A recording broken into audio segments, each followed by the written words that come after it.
사람을 뭐라고 정의할 수 있을까? 사람은 행동하는 존재다. 행동하지 않는 사람은 죽었거나 존재하지 않는 것이죠. 사람은 태어나서 죽을 때까지 행동을 합니다. 울고 웃고 기고 걷고 밥 먹고 일하고 놀고 친구 만나고 영화 보고 오락하고 예배하고 심지어 생각하고 묵상하는 것도 다 행동이죠. 그러니까 사람의 인생은 행동하는 겁니다. 그렇기 때문에 인생의 차이점은 무엇에서 옵니까? 행동의 차이에서 오는 겁니다. 어떤 사람은 성공적인 인생을 살았습니다. 아니고 살아가고 있습니다. 왜 그럴까요? 그러한 행동을 했기 때문에 그렇습니다. 어떤 사람은 실패한 인생을 살았거나 그렇게 살아가고 있습니다. 왜 그럴까요? 그러한 행동을 하고 살았기 때문에 그렇습니다. 다 이유가 있는 것입니다. 어떤 행동을 하느냐가 그 사람의 인생의 성패를 결정하게 되어 있습니다. 그런데 사람이 어떤 행동을 할 때 그 선호도가 있죠. 먼저 하는 게 있습니다. 뭘 먼저 할까요? 좋아하는 것을 먼저 하겠죠. 그러니까 사람의 행동을 할 때 선호도가 있어요. 좋아하는 일이 있고 해도 그만 안 해도 그만 좋지도 않고 뭐 그렇지도 않은 그런 일들이 있어요. 또 싫어하는 일이 있어요. 근데 주로 어떤 일을 먼저 합니까? 좋아하는 일을 먼저 하게 되어 있습니다. 선호도가 중요한 보다 더 중요한 게 있어요. 그러면 중요성, 일의 중요성이죠. 어떤 일은 꼭 해야만 되는 일이 있어요. 어떤 일은 뭐 해도 안 해도 큰 영향을 안 주는 일이 있고 어떤 일은 해서는 안 되는 일이 있습니다. 자, 그러면 어떠한 조합이 가장 베스트일까요? 꼭 해야만 하는데 그게 내가 좋아하는 일. 이러면 가장 좋겠죠. 그런데 그런 일은 많지가 않습니다. 희한하게 사람들이 좋아하는 것은 사람들이 선호하는 일은 꼭 해야만 일이라기보다는 해도 되고 안 돼도 되는 것 혹은 하지 말아야 되는 일에 더 선호도가 있습니다. 예를 들면 이런 것이죠. 우리 아이들은 핸드폰으로 오락하기를 되게 좋아합니다. 좋아해요. 근데 여러분 이게 꼭 해야만 되는 일입니까? 아니죠. 해도 되고 안 해도 되고 심지어는 안 하는 게 더 나을 수도 있는. 우리 이제 뭐 가정 주부분들은 이제 드라마를 좋아하시죠. 요즘 유명한 드라마 뭐 있는 슬기로운 의사생활인가. 예. 그죠. 그거 재밌다고 하더라고요. 저는 한 번도 안 봤는데. 예.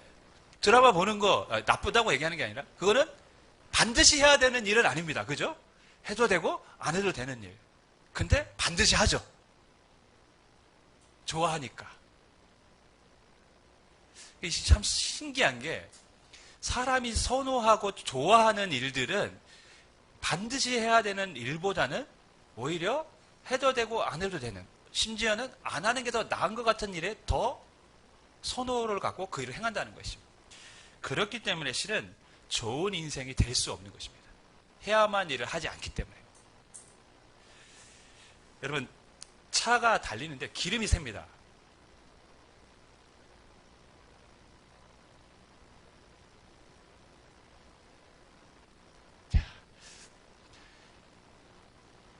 잠시만요.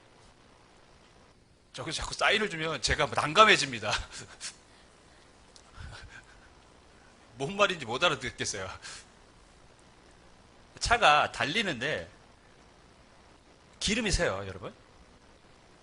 여러분, 기름이 새면 그 차가 오래 달릴 수 있습니까?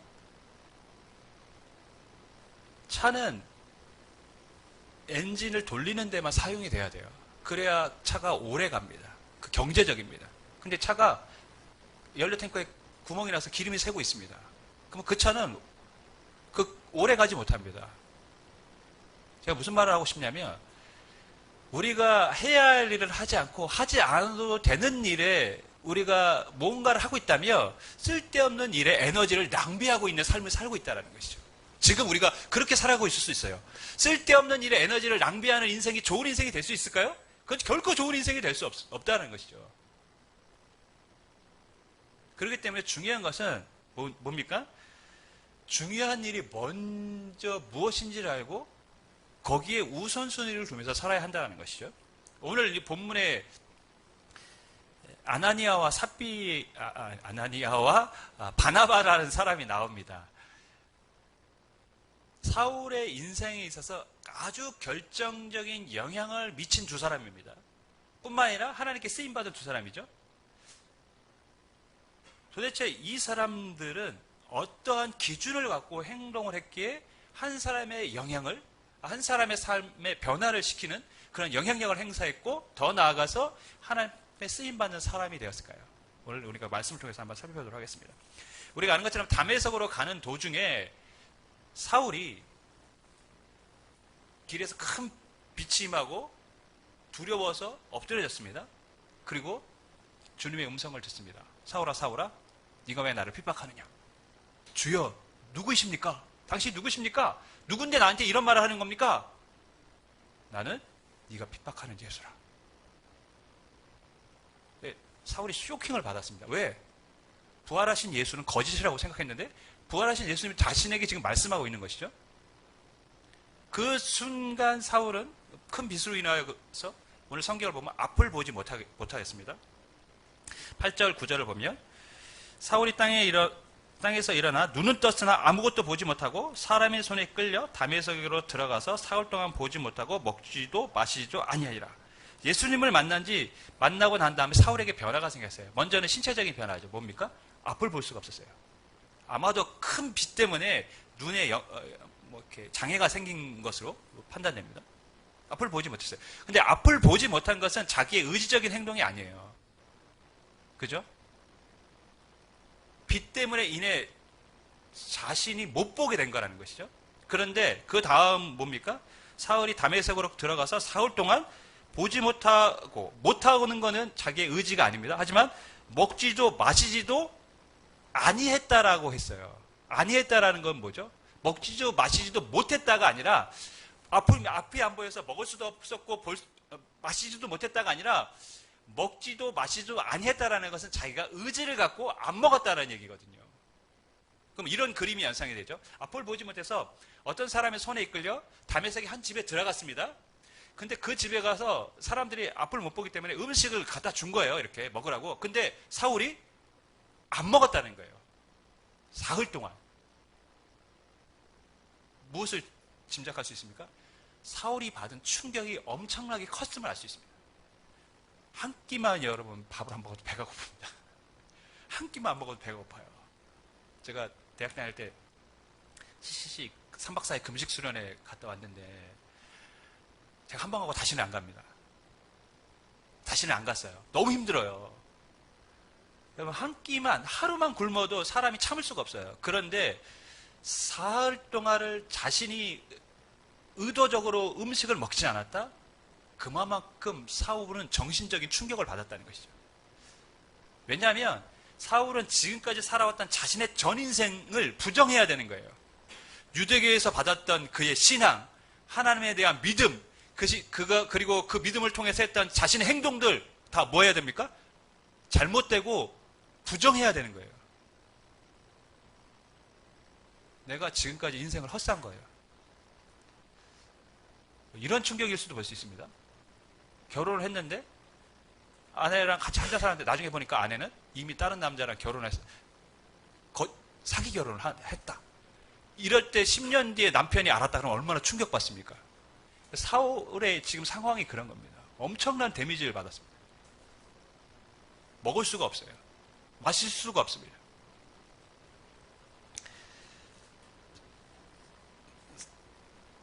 유대교에서 자라왔던 지금까지 알아왔던 신앙 얼마나 또 철저하게 신앙생활을 했습니까? 그렇게 하나님을 섬겼습니까? 그래서 그 철저한 신앙 때문에 성도들을 핍박하고 예수 믿는 사람들을 잡으려고 그렇게 열심을 했던 거 아닙니까? 근데 그게 다 잘못됐다는 걸 알게 된 거예요. 사울이 너무 고통스러워하고 정신적으로 충격을 받은 상황에 있는데 갑자기 화면이 다른 쪽으로 이제 방향을 틉니다. 아나니아라는 사람에게 갑자기 돌아갑니다. 아나니아에게 하나님의 말씀이 임하게 됩니다. 야, 네가 가서 사울이 지금 앞을 보지 못하고 있으니까 네가 기도해서 보게 해줘라. 그때 아나니아는 어떻게 대답을 합니까? 13절인데요. 13절 말씀 우리 같이 읽겠습니다. 시작.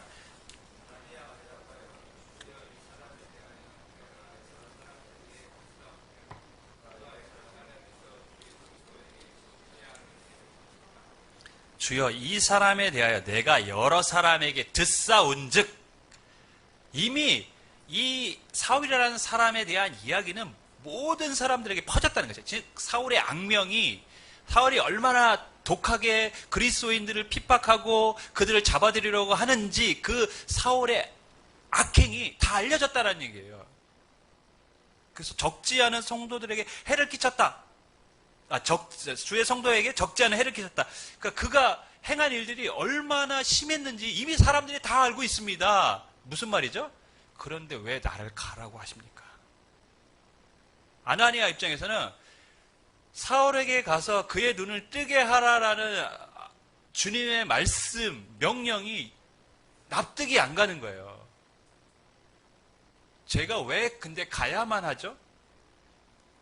돌려 말한 거지만 내면에 뭐가 있습니까? 저는 가고 싶지 않습니다.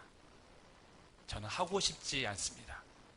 이렇게 나쁜 일을 하는 사람, 성도들을 핍박했던 사람을 제가 왜 찾아가서 그 사람에게 눈을 뜨게 해야 되는 것입니까? 사울에게 찾아가서 그에게 기도하는 게 아나니아에게는 하고 싶지 않은 일이에요. 지금 하기 싫은 일입니다. 그런데 아나니아가 사울에게 찾아갑니다. 왜냐하면 사울이 내가 택한 그릇이다. 이방인을 위해서 내가 택한 그릇이다. 가라. 그 말을 따른 것입니다. 그래서 사울에게 찾아가 아나니아가 이렇게 말합니다. 저는 사도행전의 여러 장면 중에서 영화로 보면 아주 기억나는 컷이 있잖아요. 장면이 있잖아요. 저는 이 사도행전에서 가장 기억나고 인상적인 그 말씀, 구절을 꼽으라면 저는 이 구절을 꼽고 싶습니다. 17절. 우리 같이 했습니다. 시작. 아나니아.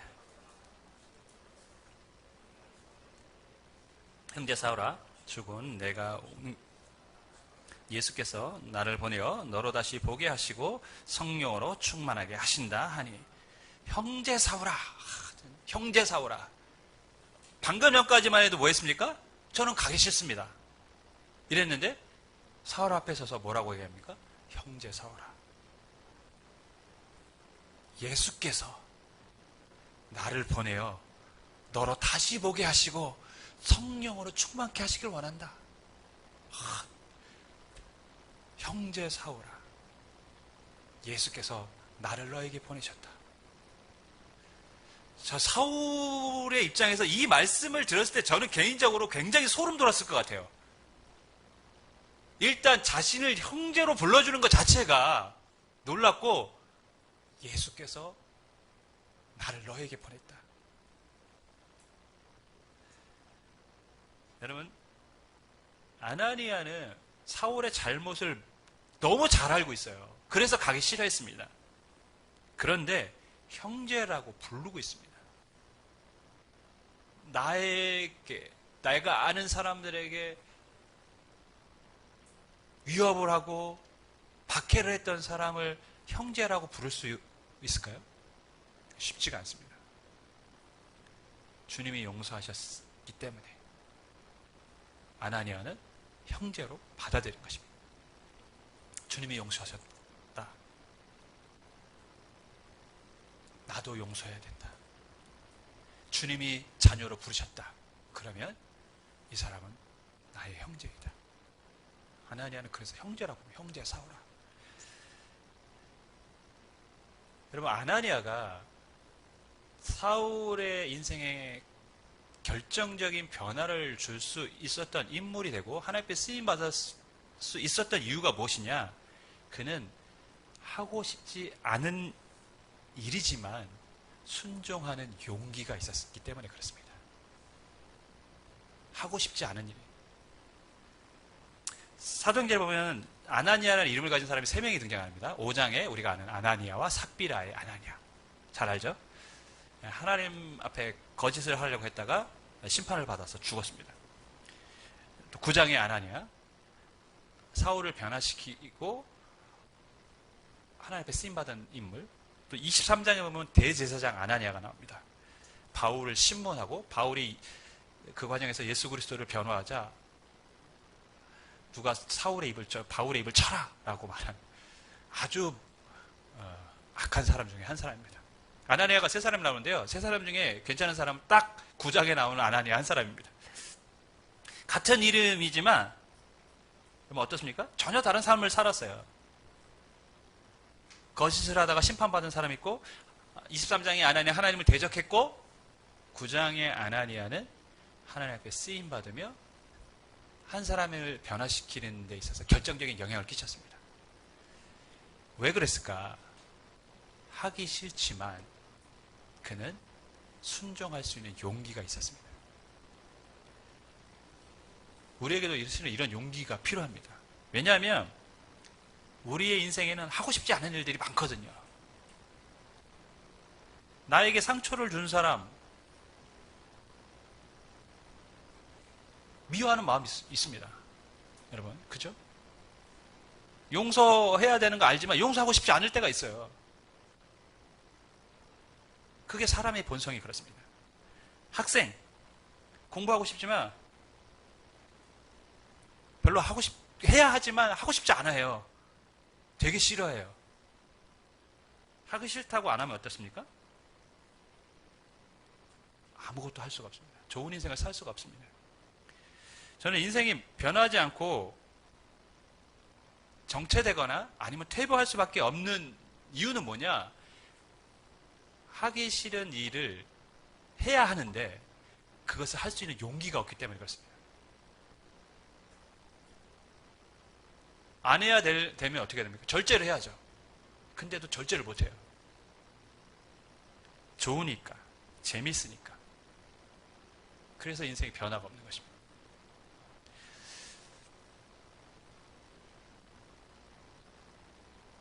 제가 요즘 고민하는 것 중에 하나가 바로 그겁니다.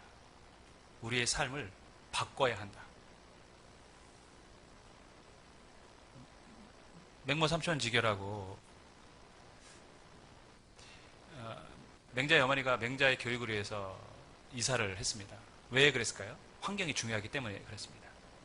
환경이 중요하기 때문에 이사를 했어요. 왜냐하면 그 환경에서 자라가며 그 사람들에게 영향을 받기 때문에 좋은 교육 환경에서 맹자를 자라게 하고 싶었기 때문에 그렇습니다. 그럼 우리는 어떡합니까? 부천 떠날까요? 부천 떠나야 됩니까?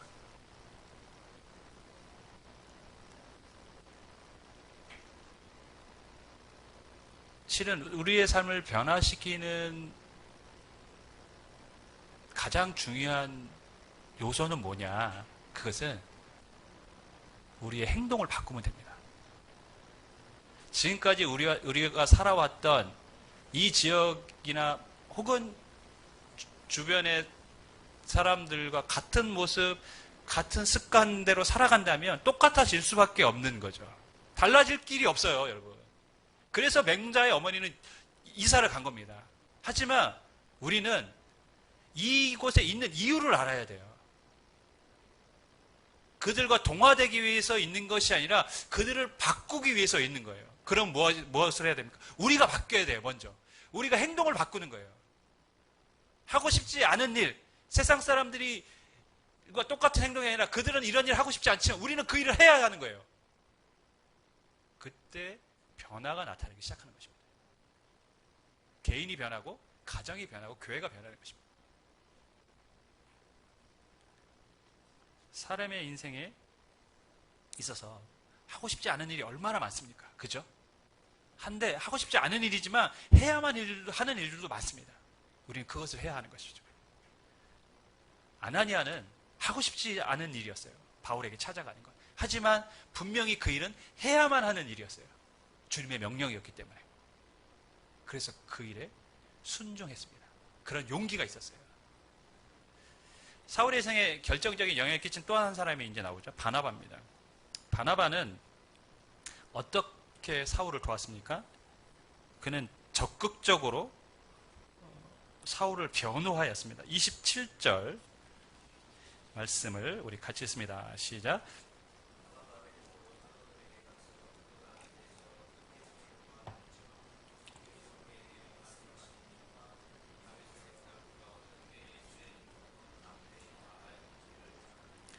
사울이 아나니아가 가서 안수하고 보게 된 다음에 어떤 일을 하냐면 나가서 전도를 했습니다.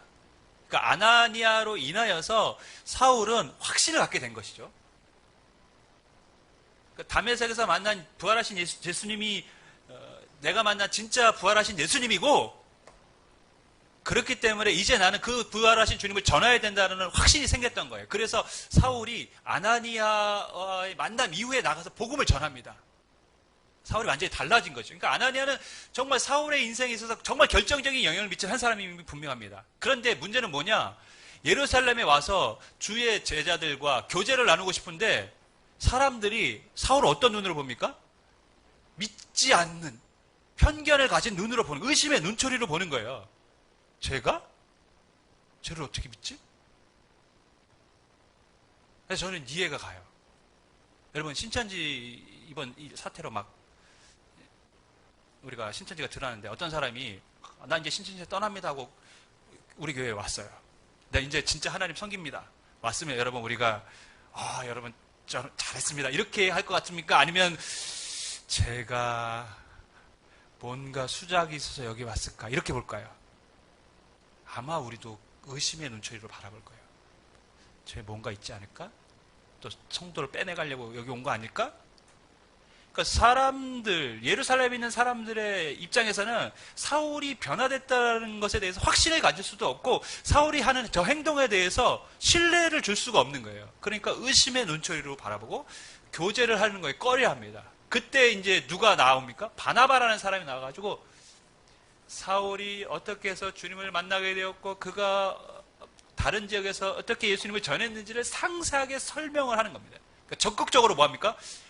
야, 사울이 변했어. 사울이 예수님을 만났어. 사울이 그래서 주님을 전했어. 내가 장담할 수 있다. 이렇게 중간에서 중재 역할을 한 거예요. 여러분, 만약에 바나바가 없었다면 어떻게 됐을까요? 바나바가 없었다면 사울이 지금의 우리가 아는 바울이 되기가 쉽지 않았을 겁니다. 아니면 더 많은 시간을 허비했어야 됩니다. 사울이 인정받을 때까지 사람들은 계속해서 의심의 눈초리로 사울을 바라봤을 거고, 그렇기 때문에 그가 하나님 앞에 이방인의 선교사로 나가야 되는데 그 시간도 아마 더뎌졌을 겁니다. 그리고 사울의 사역을 인정하지 않으려는 사람들이 계속해서 있었기 때문에 사울 역시 제약을 받으면서 사역을 했을 것이 분명합니다. 바나바가 있었기 때문에 사울이 바울이 된 겁니다. 네, 여러분 여기서 아나니아와의 차이점은 뭡니까? 바나바와 아나니아의 차이점. 아나니아는 하기 싫은 일이지만 순종했습니다. 그런 용기가 있었어요. 바나바는 보면 본인이 적극적으로 한 것을 보면 그 일이 하고 싶지 않은 일은 아니었던 것 같아요. 해야만 하는 일이라고 생각했던 것 같습니다. 내가 변호를 해야 된다. 해야만 하는 일. 해야만 하는 일에 대한 열심이 있었던 것이죠. 순종이 있었습니다. 하지만 그럼에도 쉽지 않은 일인 건 마찬가지입니다. 여러분, 우리가 해야만 한다고 해서 그 일에 열심을 냅니까? 그렇지 않습니다. 해야만 하는 줄 알지만 안 하는 일이 많습니다. 많은 사람들이 의심하고 있고 그 사람을 신뢰하지 못하는데 내가 그 사람을 변호해주고 다른 사람에게 믿어달라고 말하는 일이 쉽지 않은 일입니다. 만약에 정말 그 사람이 정말 잘못돼가지고 이전처럼 행동하면 어떻게 되죠? 자신이 다 책임을 져야 돼요. 그런 상황입니다. 하지만 바나바는 그런 위협을 무릅쓰고 뭘 합니까? 바울을 적극적으로 변합니다. 왜? 그 일은 해야만 하는 일이기 때문에. 해야만 하는 일을 하는 것. 저는 실은 이게 너무 중요하다고 생각합니다. 사람들이 아까 말씀드린 것처럼 가장 많이 하는 실수는 뭐냐? 해야만 하는 일을 하지 않고 어떤 일을 합니까? 좋아하는 일을 먼저 합니다. 오늘날 우리 시대를 보면 사람들이 좋아하는 일을 먼저 하는 시대가 됐어요. 그러한 사상이 들어와 있습니다. 젊었을 때 미래를 준비하기보다는 어떻습니까? 보통 요즘은 단기 알바해서 돈 모아서 여행 가고 뭐 그런 일들이 많습니다. 그게 사회의 풍조고 그걸 이해해야 된다라고 말할 수도 있겠지만 여러분, 그런데 실은 그렇게 살면 미래가 없어요. 내가 하고 싶은 일을 다 하고 산다, 지금? 내가 지금 하고 싶은 일을 지금 하고 살면 정작 미래에는 내가 하고 싶은 일을 못하고 살아갑니다.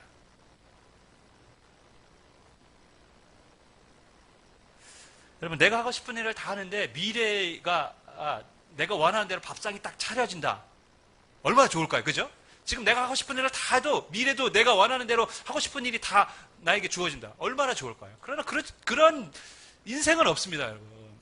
훌륭한 인생을 살아온 사람들, 위인들 중에 그런 사람 있습니까? 자기가 하고 싶은 대로 다 하고 살면서 인생에 업적을 남긴 사람 있습니까? 위인이 아니더라도 자기 분야에 성공한 사람들만 보더라도 그렇습니다. 여러분, K-팝, 우리나라가 한류로 이제 대세긴 하죠. 여러분, 아이돌이 되기까지 그 아이들이 하고 싶은 거 하면서 삽니까? 안 그렇습니다, 여러분. 먹고 싶은 거 못 먹고, 놀고 싶은 거 못 놀고, 하루에 몇 시간씩 노래 연습, 춤 연습, 그렇게 몇 년을 지내는 것입니다. 그렇게 합숙하면서 살다가 데뷔를 할까 말까 해요. 하고 싶은 거 다 해가지고는 그 자리에 있을 수가 없어요. 누구도 그렇게 존재할 수가 없어요, 그 자리에. 내가 하고 싶은 것을 억제하고 자제하고 내가 해야만 하는 일에 열심을 냈기 때문에 언젠가 내가 하고 싶은 일을 하는 그 자리에 있는 거지. 내가 지금 하고 싶은 일을 다 하는데 언제 내가 미래를 준비할 수 있습니까? 불가능하네. 오늘날 젊은이들이 저는 이런 면에서 분명히 잘못된 생각이라고 판단합니다. 하고 싶은 일을 하고 살아가는 게 중요한 게 아니라, 우선이 아니라 지금 중요한 것은 내가 해야만 하는 것이 뭔지를 알고 그 일에 실천하는 겁니다. 그것이 설령 내가 지금 마음에 내키지 않고 하기 싫은 일이라고 할지라도, 우리 학생들 공부하라고 하면 싫어요. 하기 싫어합니다. 하지만 해야 돼요. 우리 아이들에게 하는 말, 공부하기 싫으면 안 해도 돼. 네가 기술 배워서 그렇게 살아가려고 하면 그것도 나쁘지 않으니까 그렇게 해도 돼. 그거 나쁜 거 아니죠. 저는 그렇게 생각합니다. 하지만 네가 그럴 생각이 없고 나는 공부를 하고 싶고 한다면 지금 해야 돼. 근데 머릿속은 뭡니까? 내가 해야 되는 줄 알아요. 근데 몸은 어떻습니까? 안 해요. 왜? 하고 싶지 않으니까. 여러분, 인간은요, 원래 먹고 싶고 놀고 싶고 나태해지고 싶고 하나님과 멀어지고, 그게 인간의 본성입니다. 사람들이 좋아하는 것은 대부분 하나님이 싫어하는 겁니다, 여러분. 그렇지 않습니까? 저는 찬양이 좋은데요? 저는 말씀이 좋은데요? 저는 예배가 좋은데요? 비정상적인 겁니다. 성령 충만해서 그렇습니다. 인간의 본성이 가득한 게 아니라 성령으로 충만했기 때문에 그런 마음이 드는 거지, 그 비정상적인 거예요, 여러분. 사람은 놀고 싶고 어울리고 싶고 그렇습니다. 여러분, 성도로서 우리가 해야 되는 일들이 있습니다. 성경 읽기, 기도, 예배, 전도. 하지만 해야 되는 줄 알지만 잘 안 돼요. 그래서 용기가 필요한 겁니다. 해야만 일을 하는 용기. 그 용기가 사람을 변화시키고 나를 변화시키고 하나님이 기뻐하는 성도로 세움을 받게 하는 것입니다. 제가 이번 주에 뭐 여러분 단체 카톡으로 보내드린 것처럼 우리 정준 선교사님한테 부활절 저희 감사원금 들어온 전액을 선교비로 이제 보냈습니다. 실은 원래 이제 광고 말씀을 드리려고 했어요. 필리핀은 우리보다 더 심한 이제 통제, 락다운 상태이기 때문에 사람들이 이동을 못하고 가난한 지역에 있는 사람들은 뭐 먹을 게 없습니다. 그래서 교회에서 하루 한 끼 정도의 쌀을 나눠주고 있고 이렇습니다. 그 소식을 들었는데 제가 여러분에게 사진과 함께 기도해 주세요 이렇게 올렸어요. 마음 한편에서는 이번 주에 우리가 부활절 감사원금을 몇 주 늦춰서 했는데 이거를 전액 드려야겠다라는 마음이 있었어요. 근데 제가 이제 광고는 안 했습니다. 왜냐하면 제가 그렇게 광고를 하면 그것이 혹시 또 부담이 될 수도 있을까봐 자발적으로 하는 헌금 그것을 드리자 이런 마음이 있었어요. 그래서 제가 보내드렸습니다. 그러면서 야고보서의 말씀을 제가 여러분에게 함께 나눴습니다. 만일 형제나 자매가 헐벗고 일용할 양식이 없는데 너희 중에 누구든지 그에게 이르되 평안히 가라 덥게 하라 배부르게 하라 하며 그 몸에 쓸 것을 주지 아니하면 무슨 유익이 있으리요. 이와 같이 행함이 없는 믿음은 그 자체가 죽은 것이라.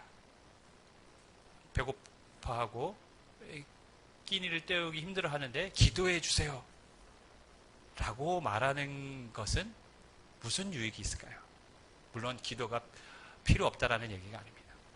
그거보다 더 절실히 필요한 것은 뭡니까? 필요를 채워주는 것이죠.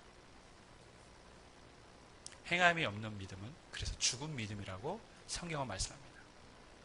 행함이 없는 생각, 꿈, 계획은 죽은 것입니다.